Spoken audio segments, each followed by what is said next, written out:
السلام علیکم ورحمۃ اللہ وبرکاتہ حامد و مسلین اما بعد اعوذ باللہ من الشیطان الرجیم قال اللہ تعالی لیس البر ان تولوا وجوہکم قبل المشرق والمغرب ولكن البر من آمن باللہ والیوم الآخر والملائکۃ والکتاب والنبیین۔ ارکان اسلام میں سے ایک اہم رکن ملائکہ پر ایمان لانا ہے، یعنی فرشتوں پر ایمان لانا ہے۔ ملائکہ یہ جمع ہے جس کو ہندی میں بہو وچن کہتے ہیں اور انگلش میں پلورل نمبر کہتے ہیں۔ کئی ایک، اور اس کی واحد ہے ملک۔ اور اس لفظ کے اشتقاق کے تعلق سے دیکھیں گے کہ اس کی اصل کیا ہے۔ تو کچھ لوگوں نے کہا ہے کہ یہ الوکا سے مشتق ہے، جو الاکا جس کی اصل ہے، اور الاکا کے معنی ہوتے ہیں رسالہ، خط، لیٹر، چٹھی، پیغام، اور ملک بھی بتایا گیا ہے میم کے فتحہ اور لام کے سکون کے ساتھ، جس کا معنی ہے قوت کے ساتھ کسی چیز کو لینا اور پکڑنا۔ یہ لغوی معنی بتایا گیا ہے۔ اور ملک کسے کہیں گے؟ اب ملک کا لغوی معنی ہو گیا رسول، پیغمبر، چٹھی رساں، سندیشٹا۔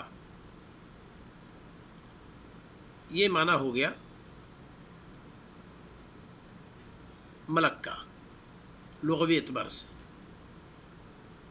ایک رسول ملکی ہے، ایک پیغمبر ملکی ہے، فرشتوں میں سے ہے، اور ایک رسول بشری ہے، یعنی انسانوں میں سے۔ رسول ملکی جبریل علیہ السلام کو کہتے ہیں۔ رسول بشری سے مراد تمام رسول ہیں جو واسطہ بنے اپنے رب کا پیغام پہنچانے کی خاطر اللہ اور اپنی قوم کے مابین۔ ہمارے رسول صلی اللہ علیہ وسلم رسول بشری ہیں، آپ ملکی نہیں ہیں۔ یہ لغوی اعتبار سے ہم اور آپ ملک کا معنی نکال سکتے ہیں، اور بہت ساری باتیں کہی گئی ہیں۔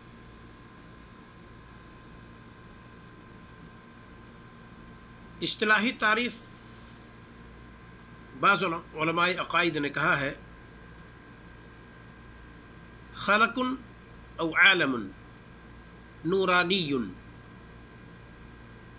عطیت قدرتا علی التشکل باشکال مختلفہ۔ ایک نوری مخلوق جسے یہ قوت دی گئی ہے کہ وہ اپنے آپ کو مختلف شکلوں میں بدل سکے، اسے فرشتہ کہتے ہیں۔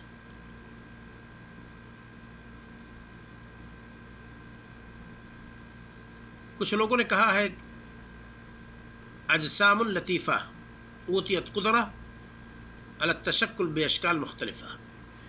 لطیف اجسام کا نام ہے جس کو یہ طاقت دی گئی ہے جو اپنے آپ کو مختلف شکلوں میں بدل سکے۔ یہاں اس کے مادے کا تذکرہ نہیں کیا گیا ہے کہ وہ یہ مخلوق کس سے بنائی گئی ہے، تو آپ اسی کو راجح سمجھیں کہ ایک نوری مخلوق جس کو اللہ رب العالمین نے مختلف شکلوں میں اپنے آپ کو بدلنے کی طاقت دی ہے، اس کو فرشتہ کہتے ہیں۔ جبریل امی کو رسول اکرم صلی اللہ علیہ وسلم نے مختلف شکل میں دیکھا، کبھی دحیہ قلبی کی شکل میں آئے، کبھی آسمان و زمین کے بیچ میں افق پر بیٹھے ہوئے ہیں، پورے افق کو ڈھاکے ہوئے اپنی اصلی شکل میں، کبھی زمین و آسمان کے بیچ میں کرسی پر آپ نے دیکھا، کبھی آپ صلی اللہ علیہ وسلم دیکھتے ہی نہیں آواز سنتے تھے۔ تو یہ مختلف شکلیں ہیں۔ مریم علیہ السلام کے پاس ان کے کمرے میں